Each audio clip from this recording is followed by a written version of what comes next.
How would you feel if someone built a wall dividing East and West Hickman? Would it prevent you from getting to school, work, or your grandparents' house? As World War II came to a close, the Allies held two peace conferences to determine the future of Germany's boundaries. The United States fought with the Soviet Union and Great Britain against the Axis powers, but the relationship between the U.S. and USSR was very tense.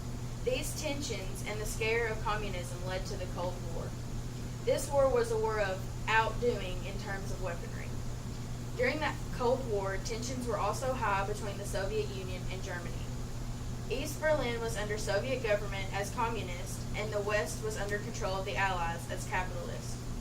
The German Democratic Republic wanted to put a stop to immigration. The Berlin Wall is considered one of the most powerful and long-lasting symbols of the Cold War. Before the wall, citizens could move freely from one side of the city to the other. Trains and subways carried passengers across the city to work, shop, or for entertainment. In August of 1961, the German Democratic Republic was granted permission to stop immigrants from escaping the east side under Soviet control to the west side where the Americans, French, and British were. Nikita Khrushchev, the leader of the Soviet Union, wanted to push the Allies out of the city for good. And on the 12th of August, the East German Army built a barbed wire fence with 3 checkpoints. As time went on, they upgraded the wall to be 2 concrete walls, topped with an enormous pipe, and added 9 more checkpoints, making it almost impossible to cross the wall. The wall did put a stop to immigration and diffused the problem in Germany. While the wall was up, about 170 people died trying to get over, under, or around the wall, and about 5,000 Berliners did manage to get to the other side. They jumped out of windows adjacent to the wall, climbed over the barbed wire, flew in hot air balloons, crawled through the sewer, and drove through the areas that were not reinforced. Although the wall wasn't ideal, Kennedy, the President of the United States at the time, expressed his relief after the wall was built and said it was a whole lot better than a war.